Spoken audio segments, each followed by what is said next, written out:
E aí, pessoal, tudo bom? Vou começar a fazer agora a resolução de um pequeno simulado para o Enem. Nós temos um total de 16 questões, tá? Que eu procurei abordar diversos assuntos. Claro que não tem todos os assuntos e também nem todas as questões são do Enem.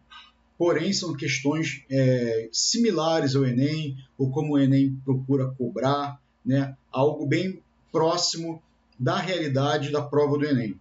Tá? Mas o que interessa é a gente começar a resolver aí, tirar as dúvidas e tentar ajudar vocês da melhor forma possível aí. Então vamos lá, a primeira questão está aí para vocês darem uma lidinha nela e vamos começar a resolver. Então está falando que o cloro e o iodo pertencem ao mesmo grupo da tabela periódica. Então esses átomos neutros desses elementos apresentam igual número de prótons. Não, isso aqui é falso, né? Número de prótons, o que acontece é a característica de cada elemento químico. Então, se eu tenho o elemento cloro e o elemento iodo, então cada um vai ter o seu próprio número atômico, como já está demonstrando aqui. O cloro é 17 e o iodo 53. Então, para ser prótons, tem que ter o quê? O mesmo número atômico. Então, já está falso aí. Número de elétrons na camada de valência. O que acontece? Se eles pertencem ao mesmo grupo, tá? E nesse caso, eles pertencem ao grupo 17. Né? Esses dois elementos são do grupo 17. Então, todos os elementos, né, que pertencem ao mesmo grupo sempre vão ter a mesma quantidade de elétrons na camada de valência. Em particular, os elementos do grupo 17 vão ter essa terminação aqui, NS2, NP5, onde esse N vai indicar quem? O nível. E esse nível está associado ao número de camadas, né, do átomo, e dentro da tabela periódica vai ser equivalente aos períodos. Tá? Então, o cloro e o iodo, cada um vai estar no seu respectivo período aí. Repara que a gente não precisa de ter a tabela periódica para determinar esse período, ou a distribuição deles. A gente pode até fazer, mas aí, sabendo que estão no mesmo grupo, eles vão ter a mesma terminação, e nesse caso aqui a terminação do grupo 17 é NS2 e NP5. Então eles vão ter a mesma terminação. Então isso aqui é verdadeiro. E eletronegatividade? Não, isso aqui é falso. A gente já viu na eletronegatividade, se a gente for ver aqui o modelo da tabela periódica, né? Então, a gente tem aqui a tabela periódica. Os gases nobres, eles não possuem eletronegatividade. Por quê? Eletronegatividade é a tendência de um átomo em atrair elétrons. Os gases nobres já estão completos, já têm seus subníveis completos, então não precisa atrair elétrons para eles, nem ganhar nem perder nesse caso, né? Então, a eletronegatividade ela vai crescer desse formato, para a direita e de baixo para cima. Então, isso aqui é o aumento da eletronegatividade. Ora, nós temos o iodo e temos o cloro. O iodo está mais acima do que o cloro. Então, nesse caso, a eletronegatividade deles vai ser diferente. Então, somente a opção 2, né, a letra B, que será a resposta.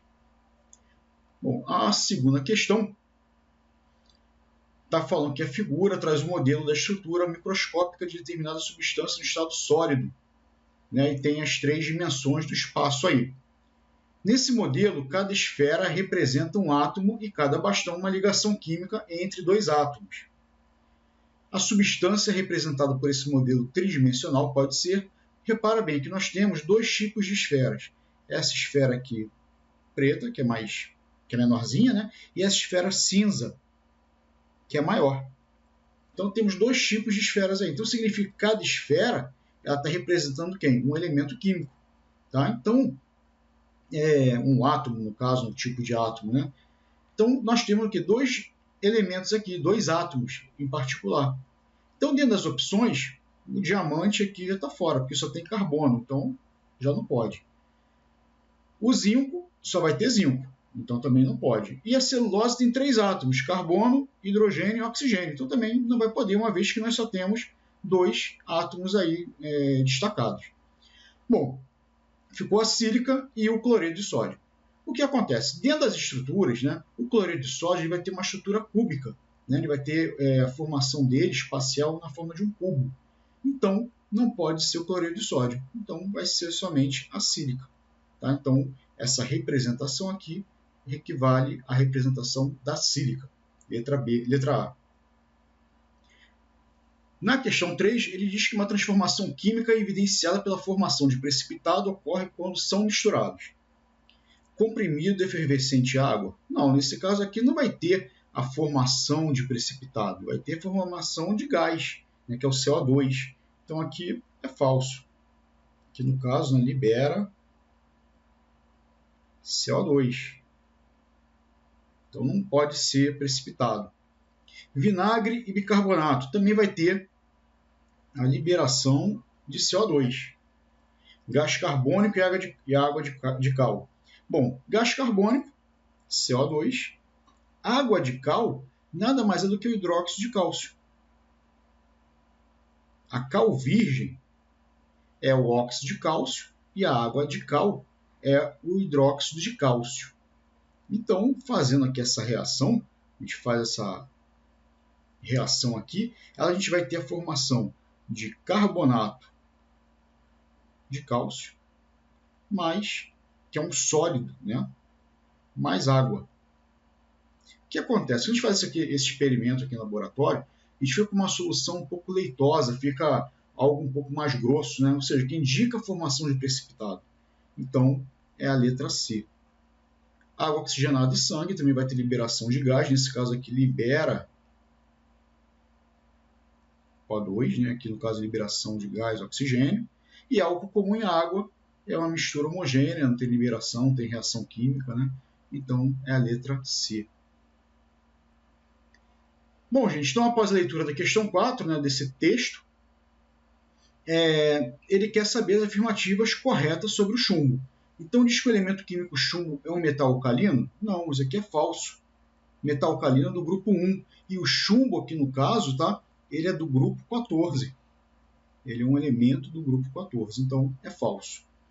Os íons chumbo 2+, contidos em uma solução, não poderiam ser precipitados pela ação de íons cloreto, pois o cloreto de chumbo 2 é muito solúvel em meio aquoso. Isso aqui é falso. Tá? O chumbo, nesse caso, ainda mais o cloreto, os cloretos de chumbo, eles são insolúveis em água, tá? Eles sofrem, são precipitados. Tá? Então, isso aqui é falso. Na letra C, o chumbo é um metal que apresenta somente um estado de oxidação, também é falso. Nós temos o chumbo 2, conforme nós já vimos, então podemos ter o chumbo 2+, e o chumbo 4+. São dois estados de oxidação que possui o chumbo. Na letra E, a temperatura ambiente, o metal chumbo encontra-se no estado líquido. Isso aqui é falso. O único metal que se encontra no estado líquido da temperatura ambiente é o mercúrio. Então, isso aqui é falso. Resposta letra D. Mas vamos confirmar. E diz que, segundo o site da OMS, o chumbo ao atingir a concentração de 1 vezes 10 a menos grama, a menos 1 vezes 10 a menos 4 gramas por litro no sangue, causa efeitos adversos para o aprendizado e para o comportamento. Bom, aqui ele diz, nesse trecho, que estudos sugerem que uma concentração a partir de 10 microgramas por decilitro de sangue já causa efeitos adversos ao aprendizado e comportamento. Então, esse trechinho aqui está dizendo. Então, a concentração de quanto? 10 microgramas por decilitros. Então, temos 10 microgramas para cada decilitro de sangue. Bom, vamos transformar isso aqui para a unidade que ele está querendo, que no caso ele diz que é grama por litro. Então, vamos passar, vamos ver se corresponde o valor. 10 microgramas equivale a 10 vezes 10 elevado a menos 6 gramas. Porque o micro, esse micro aqui, equivale a 10 a menos 6. E decilitro? Decilitro, né, é 10 a menos 1 do litro. Tá? Nós temos o litro, decilitro, centilitro e mililitro. 10 a menos 1.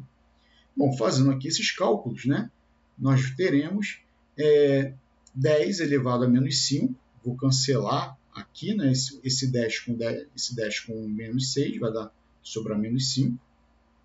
Então, vai dar 10 a menos 5 sobre 10 a menos 1. Isso aqui, resolvendo, vai ser igual a 10 a menos 4 gramas por litro. Então, confirmando ali a resposta, 10 a menos 4 gramas por litro, letra D de dado. Somente para lembrar vocês que tudo isso que nós estamos vendo já tem nos vídeos anteriores do nosso canal, né? Então, basta dar uma pesquisada, basta dar uma lembrada na matéria. Se não está conseguindo lembrar do assunto que está se tratando, as questões ou os itens que a gente está passando aí, dá uma mensagem, deixa uma mensagem que a gente vai ter o maior prazer de colocar o vídeo correspondente ao assunto. Então, por exemplo, nós vimos agora uma questão de concentração. Então, se não estiver achando o vídeo no canal sobre concentração, que com certeza vai estar lá, mas de repente às vezes não consegue achar, deixa uma mensagem. Pô, Ricardo, não estou achando o vídeo sobre a concentração, qual o vídeo, onde que está? Deixa lá que eu passo o feedback para vocês, tá? Mas vamos agora para a questão 5. Então, gente, na questão 5, está falando que no laboratório existem 4 frascos, A, B, C e D, contendo soluções de mesmo soluto, conforme mostrado na tabela. Utilizando as soluções contidas em cada frasco, foram preparadas as seguintes misturas, exatamente na ordem apresentada. Então, tem uma ordem que ele quer saber em relação à opção correta. Bom, o que acontece? Nós temos misturas de um mesmo soluto, já que ele está falando que são misturas, né? De um mesmo soluto. Então, vamos trabalhar com essa fórmula aqui, que é a mistura de mesmo soluto. Concentração final vezes volume final é igual a concentração 1 vezes o volume 1, ou seja, a solução 1, né? Mais a concentração da solução 2 vezes o volume dessa solução, mais o que vier aí mais, se tiver mais misturas, né? Essas concentrações, elas podem ser em grama por litro, mol por litro, então são as unidades de concentrações aí. Os volumes podem ser em litro, pode ser em mililitro, não vai ter problema algum. O importante é que eles estejam seguindo a mesma ordem, ou seja, se eu tenho volume em mililitro, todos terão que ser em mililitro. Se tiver concentração em mol por litro, todas as concentrações terão que ser em mol por litro. Então a gente vai seguir sempre esse padrão aí, beleza? Então vamos começar a resolver. Ele diz que o conteúdo total do frasco A, com metade do conteúdo do frasco B e mais 200 ml de conteúdo do frasco C, que foram misturados. Então vamos fazer esse cálculo aí. Então nós temos aqui a primeira mistura, né? Então vamos ter que a concentração final vai ser concentração final vezes 500. Por que 500? Porque é o volume total que nós temos, né? Nós vamos ter 100 ml de solução A, metade da solução B, que é de 400, então seja, vai ser 200, com mais 200 ml do conteúdo do frasco C, então dá um total de 500 ml. Então, concentração final vezes 500 vai ser igual à concentração do frasco A, que vai ser 0,5 vezes o volume dele, que é 100, mais a concentração do frasco B, que vale 1. Repara o seguinte, não é porque eu estou utilizando menos volume, que agora eu vou utilizar 200 ml, que a concentração vai ter que mudar. Nada disso. Ou seja, a concentração ela é a mesma. A quantidade de volume que é diferente. Então, não é porque eu vou utilizar menos do volume que está ali na tabela, né, já que o volume é de 400 ml e a concentração é de 1 mol por litro, mas se eu vou usar 200 ml, eu continuo com a mesma concentração. A gente não altera a concentração. Mas, em relação agora ao frasco C, que vai ser 0,5 vezes 200 também. Então, vamos ter uma concentração final da solução 1, no caso dessa mistura 1, vai ser igual a 0,7 mol por litro. Então, já achamos aqui a solução, no caso, né, a mistura final, tá, do frasco 1. Do frasco 2, vamos ver agora que ele está querendo misturar. Ele quer o conteúdo restante do frasco B, ou seja, os 200 ml que sobraram, com 200 ml do frasco C, já que são 500, vamos usar apenas 200, e mais 100 do frasco D, ou seja, de 1000 ml, vamos usar 100 daí. Vai dar um volume total de 500 ml. Então, vou voltar lá. Concentração final vezes 500. Repara que os mililitros eu continuei com eles aqui no item 1, né? na mistura 1. Eu não alterei os mililitros, deixei. Então, vai ser 1 vezes 200 mais 0,5 vezes 200 mais 2 vezes 100. Então, vamos ter a concentração final em 2 igual a 1 mol por litro. E a mistura 3 agora. Na mistura 3, ele está dizendo que conteúdo restante do frasco C com 400 ml do frasco D. Então, o conteúdo restante do frasco C sobraram quanto? 100 ml, que já tinham sido 200 na mistura 1 com 200 na mistura 2. Então, sobraram 100, né, já que o frasco C tem 500 ml. Então, vamos ter um total de 500 ml também na mistura final. Então, concentração final vezes 500 vai ser igual a 0,5 vezes 100 mais 2 vezes 400. Fazendo aqui os cálculos, a concentração final vai ser igual a 1,7 mol por litro. Vamos agora às opções. Então, dentro das opções aí, ele diz que a mistura 3, a concentração da mistura 3 é maior do que as concentrações das misturas 1 e 2. Verdadeiro é a letra C. Tá? Então, probleminha simples, trabalhoso, mas simples também. Bastava lembrar da fórmula. Tá? Então, qualquer dúvida, você já sabe, deixa uma mensagem, deixa o recado. Eu estou prontamente para atendê-los. Na questão 6, está falando que o aspartame, né, é um dipeptídeo cristalino, inodoro, de baixa caloria e com doçura de 180 a 200 vezes maior do que a da sacarose, que é um disacarídeo formado por glicose e frutose. Abaixo estão representadas as formas estruturais da sacarose e do aspartame. A respeito dessas moléculas, considere as afirmativas de 1 a 5 abaixo. Então, na afirmativa 1, o aspartame possui os grupos funcionais ácido carboxílico, amina, cetona e éster. Vamos ver. Possui ácido carboxílico? Possui. Aqui está o ácido carboxílico. Possui amina, que está aqui. Esse grupo é uma amida. E esse grupo aqui é um éster. Então, no caso aqui, é falso. Tá? Aqui diz que tem cetona, não tem cetona. É amida. Não confundir na formação aqui a amida com a cetona. Né? O mesmo carbono que está fazendo ligação com a ligação dupla oxigênio é o mesmo que se liga ao nitrogênio. Então, esse mesmo carbono está fazendo uma amida. Isso aqui confunde muito, porque o pessoal vê ligação C dupla O já pensa logo que é cetona. Então, tomar cuidado aí, tem que ver a estrutura como um todo. A sacarose possui ligação peptídica unindo a glicose e a frutose. Isso aqui é falso. Ligação peptídica é uma ligação que acontece entre dois aminoácidos. E nesse caso, vai formar uma amida. Né? Basta ver o nosso vídeo sobre aminoácidos, né? Que nós já temos lá no canal, como é que é feita a reação, como é que são formados aí, como é que é formada uma ligação peptídica.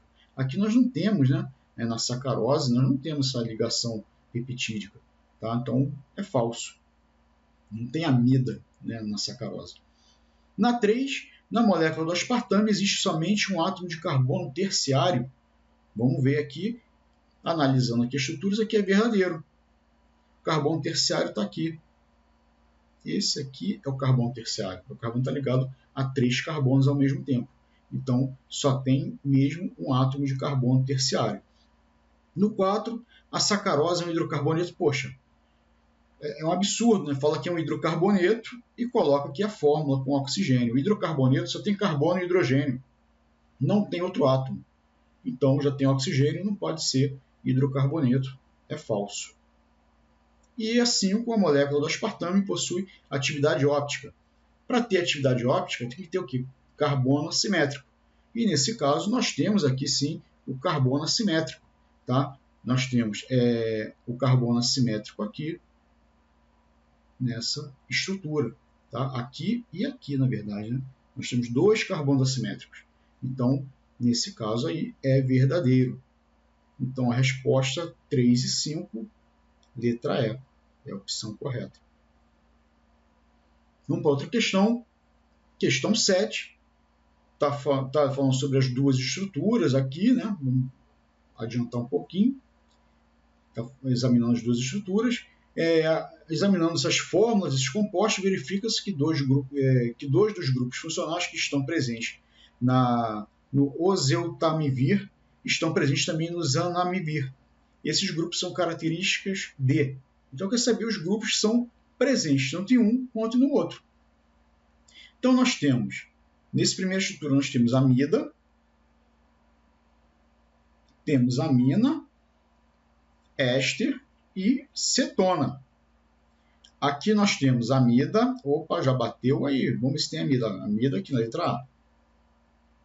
Na letra A e na letra E. Nós temos aminas, tá? Também, aqui no caso amina, tá? Aqui temos ácido carboxílico, álcool, e nós temos aqui o éter. Então, nós vamos ter amidas e éteres. Letra A. Né? Aqui diz que amidas e álcool, né? Álcool a gente só tem no segundo composto, não tem aqui no primeiro. Então, resposta letra A. Então, aqui é mais uma questãozinha para identificação de funções orgânicas, né? Ter esse cuidado aí, ter um pouquinho de atenção. Questão 8 está falando do titânio e os compostos empregados por ele, né? Então, são extraídos minérios na forma de óxido, que é o rutilo, e ilmenita. Aí diz que o titânio apresenta o mesmo estado de oxidação nesses dois minérios. Então, mesmo estado de oxidação nos dois minérios, ou seja, possui o mesmo NOx. Então, ele quer saber o número de oxidação do titânio e a configuração eletrônica da camada de valência do ferro, no estado de oxidação em que se encontra na ilmenita, são, respectivamente. Então, vamos lá. Então, primeiramente, vou calcular o número de oxidação de titânio. Vamos calcular aqui no rutilo, que é o TiO2. O oxigênio tem NOx menos 2, o titânio vai ter NOx mais 4. Então, a gente vai ter a opção D e E, as outras já estão descartadas. Então, o titânio tem número de oxidação mais 4. Vamos agora ver aqui o ferro. Né? Porque ele quer saber a configuração, o estado de oxidação do ferro, né? A configuração eletrônica do ferro no estado de oxidação que está se apresentando. Então, tem que saber qual é o estado de oxidação do ferro aí. Então, vai ser o Fe, TiO3. Essa aqui é a estrutura da ilmenita. Oxigênio tem NOx menos 2, titânio NOx mais 4. E o ferro eu vou chamar de X. Então, vamos ter que X mais 4 menos 6 é igual a 0. Então, nesse caso, X é igual a mais 2. Então, o ferro vai ter NOx mais 2. Então, vamos fazer a distribuição eletrônica agora para o ferro 2. Para o ferro, 26, né, vai ser 1S2, 2S2, 2P6, 3S2, 3P6, 4S2, 3D6. Ele vai perder 2 elétrons, porque agora a gente quer quem? Do ferro 2+. Do ferro 2+, se ele vai perder 2 elétrons, ele vai perder elétrons da camada de valência, ou seja, a camada mais externa, que é essa aqui, 4S2. Então ele vai perder os 2 elétrons aqui. Então ele vai perder toda essa camada. Então a gente vai ter essa distribuição eletrônica. Então, nesse caso, nós vamos ter o estado, né, no caso, no estado de oxidação, a camada de valência vai ser aqui 3D6. Então, a letra D, mais 4, e no caso 3D6.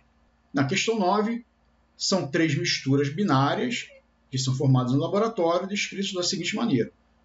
A primeira mistura ela é heterogênea, formada por um sólido e um líquido. Segunda mistura, heterogênea, formada por 2 líquidos. Terceira mistura, ela é homogênea, formada por um sólido e um líquido.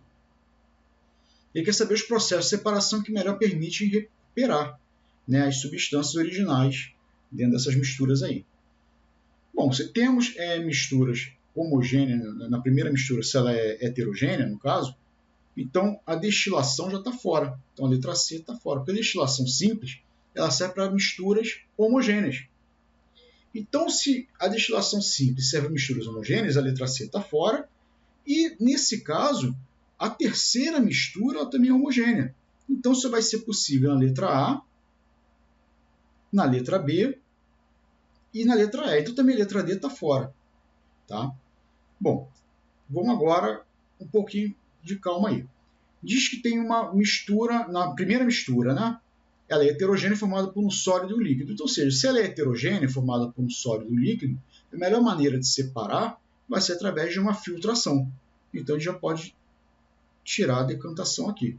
E na segunda mistura, no caso, nós temos dois líquidos. Então, para separar dois líquidos, o melhor processo é a decantação. Então, a letra E também vai estar fora. A gente não vai filtrar dois líquidos, né? Não tem como. Então, a resposta é a letra A. Então, filtração para a primeira, decantação para a segunda e destilação simples para a terceira mistura. Questão 10. Após a leitura da questão aí apresentada, ele quer saber as afirmativas apresentadas, quais são as corretas, né? Então, na 1, dentre os fertilizantes nitrogenados, a ureia necessita de menor quantidade em massa para aplicação adequada do solo. Isso aqui é verdadeiro. Por que é verdadeiro? Basta calcular a massa de cada substância. Isso aqui. A gente vai achar da ureia, né? Então, a ureia, nesse caso, ela vai ter massa, deixa eu até colocar aqui, de 60 gramas por mol. Se fizermos o cálculo para cada uma das substâncias que estão aqui presentes, todas elas vão ter massas superiores a 60 gramas por mol. Então, a gente vai acabar ultrapassando a massa. Então, a menor massa, no caso utilizado, é a da ureia. Então, número 1, ela é verdadeira. A 2, os 3 fertilizantes nitrogenados citados são insolúveis em água. Isso aqui é falso, né? Os nitrogenados são isso aqui, o sulfato de amônio, nitrato de amônio e ureia. Então, a ureia ela é solúvel em água, né? Os nitratos, todo nitrato é solúvel em água, tá? Então, também é falso. No caso aqui, os sulfatos de amônio, no caso, também é insolúvel. Então, no caso, número 2 é falso. Então, tá falando que todos são insolúveis. Não. Todo nitrato de qualquer elemento é sempre solúvel. Se não está lembrando, dá uma olhadinha nos sais. Né? Tem um vídeo no nosso canal falando sobre sais e eu trato sobre essa parte de solubilidade deles. O item 3, o potássio em sua forma eletricamente neutra é absorvido pela planta. Isso aqui é falso. O que vai ser absorvido pela planta vai ser o íon potássio, que é o K+. Então, é falso isso aqui.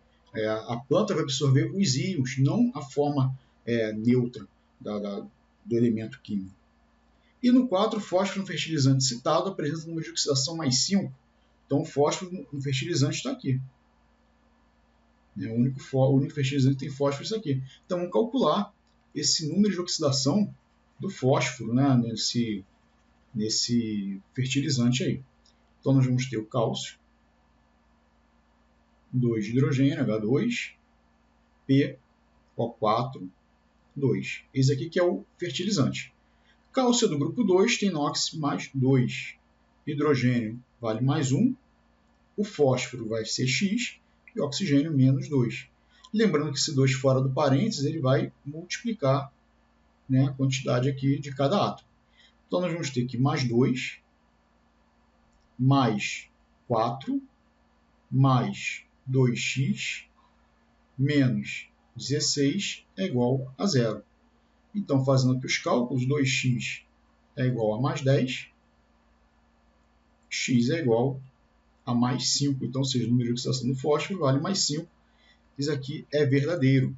Então, o item 4 é verdadeiro. Então, nós vamos ter como resposta a 1 e a 4, letra C. A questão 11 está falando sobre ligações químicas, em particular do elemento xenônio. Tá? Então, nós temos aqui nessa representação, nós temos o xenônio, que está aqui, o flúor, aqui no caso o oxigênio, né? Oxigênio e oxigênio, e aqui vai ser o nitrogênio. Então, aqui é o nitrato, e aqui vai ser o fluoreto. Nesse composto, o xenônio está ligado ao íon fluoreto e ao íon nitrato? Verdadeiro. Nesse composto, o xenônio tem geometria linear? Sim, ele está ligado a dois elementos, né? Então, o átomo central ligado a dois elementos vai ser linear, sempre. Tá? E o nitrogênio tem geometria trigonal plana? Verdadeiro também. Por quê? Porque o nitrogênio vai ser o átomo central, ele vai ter 3 nuvens eletrônicas, tá? Ligados a 3 átomos. Então, quando ele tem 3 nuvens ligadas a 3 átomos, vai ser geometria trigonal plana, verdadeiro.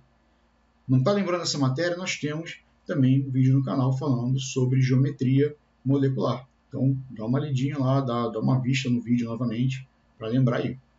Nesse composto também tem o estado de oxidação zero, isso aqui é falso. Se ele está fazendo ligação, não pode ter estado de oxidação zero. Até porque também o flúor aqui é -1, e no caso o nitrato também tem NOx -1. Então, nesse caso o xenônio, ele vai ter NOx +2. Tá? Então vai ter estado de oxidação +2. Então é falso. Então, a gente vai ter a 1 e a 2 verdadeira, resposta à letra D de dado. Na questão 12, após a leitura do texto, né, diz que, com relação à descrição, considera as afirmativas a seguir. O grafeno é uma substância inorgânica e possui hibridação sp3. Isso aqui é falso. O grafeno é orgânico. Isso aqui está errado. O grafeno é orgânico. Então, é falso. O grafeno possui elétrons livres na ligação π, ou seja, ligação dupla, aí, deslocalizado devido à hibridação sp2, conferindo caráter condutor do grafeno. Isso aqui é verdadeiro, porque a ligação π é uma ligação fraca, tá? E com isso vai permitir o fluxo de elétrons. Se nós temos fluxo de elétrons, vamos ter o quê? A formação de corrente elétrica. Então vai ser um condutor nesse caso. Então é verdadeiro. As cargas do índio e do estanho são respectivamente +3 e +4. Então vamos lá. Índio e N2O3, que é a fórmula dele, né? O oxigênio é -2 e o índio, nesse caso, vai ser +3. Verdadeiro. E do estanho, SnO2. Oxigênio é -2. Para zerar, o estanho tem que ser +4. Então, isso aqui também é verdadeiro. Tá? Então, a 2 é verdadeiro, a 3 é verdadeiro e a 4. No grafite, que é uma forma alotrópica do grafeno, a rede está disposta em camadas unidas por força de Van der Waals. Isso também é verdadeiro. O grafite só tem carbono. Então, nós vamos ter o quê? Somente elemento químico ali presente. Vai ser, no caso, um dipolo induzido. Dipolo induzido são formados por força de Van der Waals. Tá? Então, no caso, é uma ligação apolar, né? Que vai ser o dipolo induzido, que é o Van der Waals. Então, verdadeiro. Então, vamos ter 2, 3 e 4 como opção. Letra E. Então, questão bem elaborada, né? Um pouquinho complicadinha aí, de alguns casos que complicada, mas pode complicar, pode confundir, tá? Mas é tomar cuidado e fica tranquilo aí. Bom, a questão número 13. A questão número 13 é uma das questões mais difíceis aí, tá? Porque ela envolve estequiometria, envolve alguns cálculos aí, e tem que ter um pouquinho de percepção. Vamos com calma que a gente resolve, né? Então está falando que o óleo, ou ácido sulfúrico fumegante, é obtido através da absorção do trióxido de enxofre por ácido sulfúrico. Ao se misturar óleo com água, obtém-se ácido sulfúrico concentrado.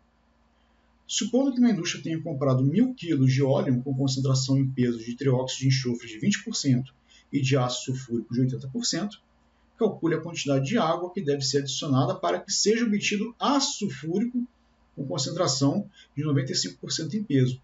Então, ou seja, ele tem esse óleo, ele vai transformar esse óleo em ácido sulfúrico concentrado, e desse ácido sulfúrico concentrado ele quer fazer o quê? Ele quer diminuir a concentração dele, que passe para 95% em peso. Então a gente vai fazer o quê? Tipo uma diluição, né? Mas vamos com calma, vamos por partes aí. Então ele vai chegar a uma concentração desse ácido sulfúrico concentrado, né? E vai querer diminuir. Esse que é o objetivo. Primeiramente, vamos fazer as reações aí. Então, nós vamos ter o SO3 reagindo com ácido sulfúrico, né, que ele fala que o trióxido de enxofre por ácido sulfúrico. H2SO4. A gente vai obter essa substância aqui, que é o óleo, que é o H2S2O7. Esse óleo, que é o H2S2O7, ele, em presença de água, ele vai formar o ácido sulfúrico concentrado. Isso aqui, no caso, 2 moléculas de H2SO4. A gente pode fazer agora uma equação única aí. A gente vai cancelar. Então, a gente vai ter o SO3 mais H2O, formando o H2SO4. Essa aqui é a reação que nós vamos trabalhar. Tá? Então, vamos calcular as massas deles aí, já que está tudo em massa, em termos de massa. Então, o SO3 vale 80 gramas, a água vale 18 gramas e o ácido sulfúrico 98 gramas por mol. Ele diz aqui que são 20% de trióxido de enxofre em peso, ou seja, 20% de 1000. Isso vai dar 200 quilos. Então, 200 quilos. A gente vai precisar de quanto de água? A gente sabe que 80 gramas reage com 18, 200 quilos com X. Esse X aqui, fazendo os cálculos, vai dar 45 quilogramas de água. Essa quantidade de água, tá, é a quantidade necessária para formar o óleo que ele está querendo ali e tal. Só que o que acontece? A gente tem que saber a massa total desse óleo. Quem é essa massa total?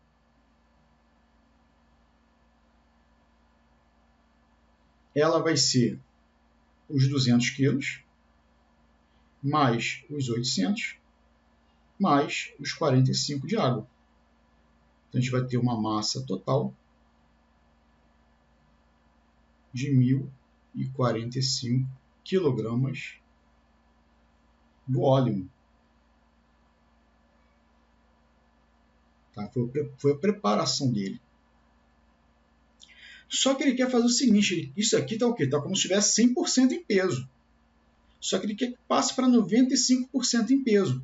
E ele quer saber a quantidade de água que foi utilizada nesse preparo aí. Esse que é o objetivo da questão. Então, vamos calcular. O que a gente sabe? Que a porcentagem massa por massa vai ser igual a massa de soluto sobre a massa de solução. O que é a massa de solução? Massa de soluto mais a massa de solvente vezes 100. Então, a porcentagem é 95. A massa, no caso de soluto, ou seja, mas tem água, vai ser soluto? Vai, porque a gente vai considerar o óleo. Então, é 1045 sobre 1045 mais M2, que é a massa de água, que a gente vai querer saber, vezes 100. Fazendo esses cálculos aqui, essa massa de água, esse M2 aí, que vai ser já a água que vai ser acrescentada ao óleo para a gente reduzir a 95%, isso vai dar 55 quilos. 55 kg de água. Mas ele quer saber o quê? A massa total de água. Massa total de água. Ou seja, foi o que a gente utilizou no primeiro, que foi 45 quilos, mais 55 para fazer a porcentagem 95%, né? Isso vai dar 100 kg de água. Então, analisando lá, a resposta é a letra A. Então, uma questão um pouquinho mais complexa, mais chatinha de se fazer. A gente tinha de calcular a massa total, e essa massa de óleo, ela contém água, né? Então, basta ver aqui a estequiometria. Tá? Então, teria que tomar um pouquinho de cuidado aí. Questão bem complexa e bem chatinha de ser resolvida. Bom, na questão 14, está falando que a análise volumétrica em meio aquoso se baseia de maneira simplificada na medição do volume de solução padrão, concentração conhecida, que reage estequiometricamente com uma espécie dissolvida em água, com o ponto final da destilação podendo ser identificado com auxílio indicador que muda de cor no ponto final. Então, ou seja, o que ele está querendo fazer aqui é uma análise volumétrica que a gente vai utilizar um processo de titulação para saber quando chega-se ao equilíbrio, ou seja, quando chega a reação por completa. É basicamente isso que ele está querendo dizer. Ele diz que na análise de cloretos, numa amostra de água, 50 ml de amostra necessitaram de 20 ml de solução 0,1 mol por litro de nitrato de prata, usando o cromato como indicador de ponto final. Então, daqui a reação, prata com cloreto, formando cloreto de prata. Ele quer saber a porcentagem massa em gramas por litro, tá? Aqui é grama por litro de cloreto.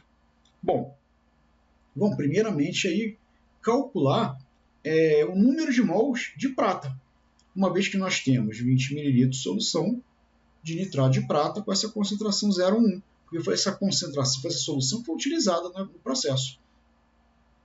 Quem sabe que concentração em mol por litro é o número de mols sobre o volume. A concentração é 0,1. Número de mols, a gente não sabe, o volume tem que ser em litro, 0,02. Esse número de mol vai ser igual a 0,002 mol, né, de AgNO3, que é o nitrato de prata.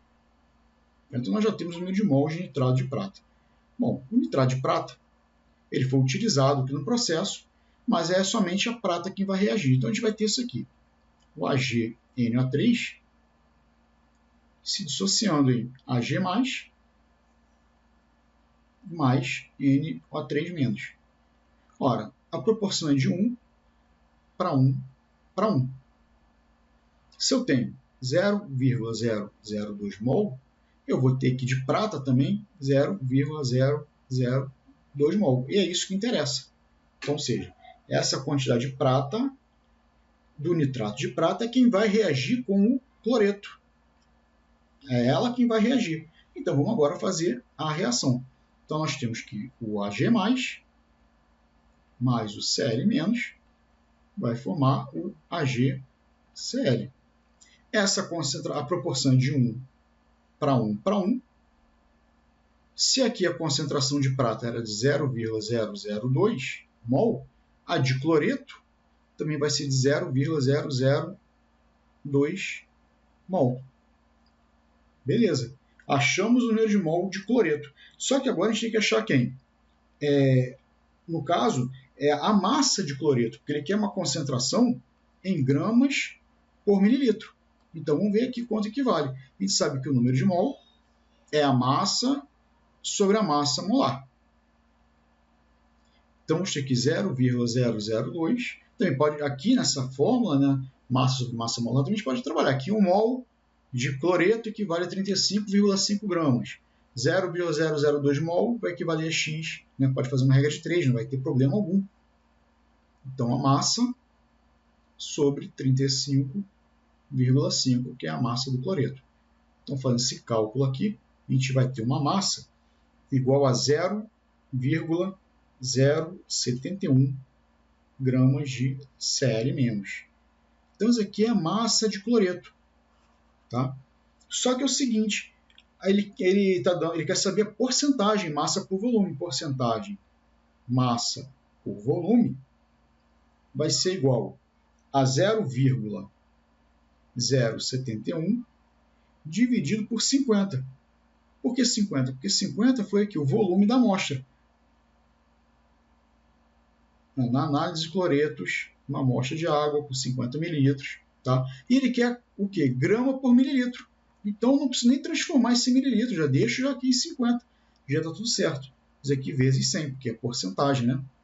Então fazendo esse cálculo, a porcentagem, no caso, vou botar aqui grama por mililitro, né, que é massa por volume, vai ser igual a 0,142%.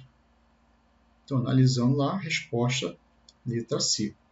Tá? Então, também uma questãozinha um pouquinho chatinha, tal, mas também dá para resolver tranquilamente. Só tem um pouco de calma. Na questão 15, está falando que a análise centesimal de um composto utilizado na fabricação de espumas rígidas para isolamento térmico. Tem massa molar 60 gramas por mol e dá a composição, 40% de carbono, 6,7% de hidrogênio e o restante de oxigênio. Ele diz que, observando as propriedades químicas desse composto, o pesquisador observa, gaguejei agora, um pesquisador observa que em excesso de água e em meio ácido ele hidrolisa, dando origem a dois novos produtos, que são... Então vamos lá, vamos ver primeiramente em relação a essa espuma, no caso, esse composto orgânico aí, que são 60 gramas por mol e dá a porcentagem dos elementos aí. Então vamos calcular primeiramente para o carbono. A gente sabe que 60 gramas da substância equivalem a 100%. qual é a massa que vai equivaler a 40%. Massa de carbono, nesse caso, a gente está calculando por carbono. Então, fazendo esses cálculos aqui, X vai ser igual a 24 gramas de carbono.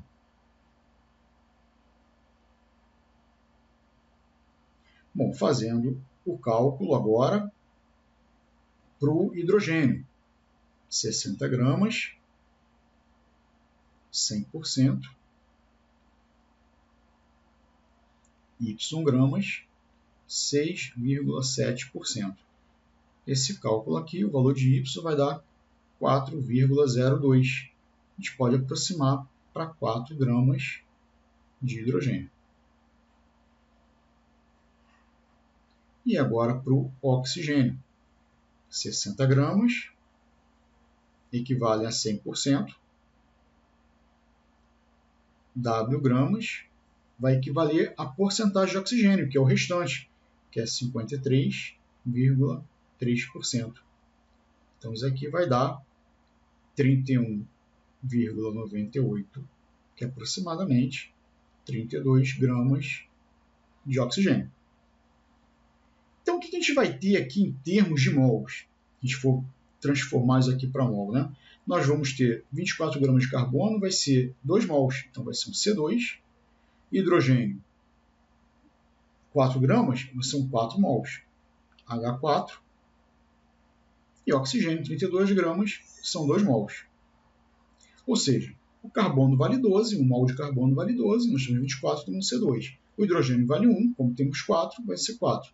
E o oxigênio 16, como temos 32, vai ser 2. Então, C2H4O2. O que é esse composto aqui? Esse composto aqui é a espuma rígida. Tá? Ora, espuma rígida para isolamento térmico, ou seja, espuma, nesse caso ele vai lembrar o quê? Polímeros, processo de polimerização. Tá? Então, uma substância que sofre uma hidrólise, tá, em meio ácido, nós já vimos nas reações orgânicas que vai ser um éster. Bom, mas vamos conferir aí. Então, o que vai acontecer? Essa substância C2H4O2, ao reagir com água, vai formar 2 compostos. Mas vamos botar aqui a fórmula total, que vai ser um C2H6O3. Esse C2H6O3 ele vai se decompor em 2 compostos. Vou chamar de composto A e composto B, que eu não sei quem são. Tá? Mas vamos deixar dessa forma aqui. Então a gente vai ter que ter, como na resposta, esse total aqui, C2H6O3. Na letra A nós temos, na letra B nós já não temos, já temos 3 carbonos, 1, 2, 3 carbonos, está fora. Na letra C nós temos 1, 2, 3 carbonos, está fora. Na letra D nós temos 1, 2, 3, 4, está fora. Na letra E temos 2 carbonos, temos 4 hidrogênios, aqui são 6, então também está fora. Então só pode ser a letra A. Então nós temos 2 carbonos, 6 hidrogênios, 1, 2, com mais 3, 5, com mais 1, 6. E mais 3 oxigênios. Resposta, letra A. Então vai ser um ácido carboxílico e um álcool, que no caso seria o processo aqui, né, da hidrólise de ésteres. Questão 16, questão de orgânica também, está bem tranquila, mas tem que tomar cuidado porque ela engana. Então, determinado composto orgânico apresenta as seguintes características: possui cadeia carbônica alifática, ou seja, cadeia aberta, saturada, ramificada e homogênea. Possui carbonila. Carbonila é o quê? É aldeído ou cetona. Possui enantiômeros. Enantiômeros é o quê? No caso, presença de carbono assimétrico que vai gerar isômeros óticos. Então, enantiômeros é a presença de isomeria ótica. Então, a gente vai ter que ter o quê? Carbono assimétrico. E é capaz de formar ligações de hidrogênio. Ele quer saber os compostos aqui que está associado. Então, a letra A, nós temos aqui um éster. Éster não é carbonila. Então, a letra A está fora. Na letra B, nós temos uma cetona. Então, pode ser aqui. É uma cadeia. Então, vamos analisar os usos. Aqui, então, na letra B, por enquanto, temos cetona, está valendo. Na letra C, é um ácido carboxílico. Aqui, no caso, é uma carboxila e não carbonila. Então, está fora. Na letra D, mesmo motivo, carbonila. Temos 2, por sinal. Na letra E, nós temos um aldeído. Então, a letra B e a letra E são válidas. Enantiomer. Enantiomer é a presença de carbono assimétrico. Nós temos carbono assimétrico. Esse carbono aqui é carbono assimétrico e esse carbono aqui também é carbono assimétrico e aqui também. Então, temos um carbono assimétrico na estrutura B e 2 na letra E. Está valendo. Forma a ligação de hidrogênio. Aqui, ó, a hidroxila formando ligação de hidrogênio, hidroxila formando ligação de hidrogênio. Então, vamos ver o item 1, cadeia carbônica alifática. As duas são alifáticas, são abertas. Saturadas, são saturadas. Ligações simples. Ramificadas, ou seja, presença de carbono terciário ou quaternário. Aqui, esse carbono é um carbono terciário. Ela é ramificada. Aqui já não é. Tá? Esse carbono aqui é um carbono secundário. Então, aqui esse CH3 não é um radical, é a continuação da cadeia. Então, a resposta é a letra E. Bom, gente, chegamos ao final da correção. Espero que tenham entendido, espero que tenham gostado. Tá? Não deixe de curtir o vídeo, não deixe de compartilhar. Tá certo? Um forte abraço, um molde de beijos. Fui!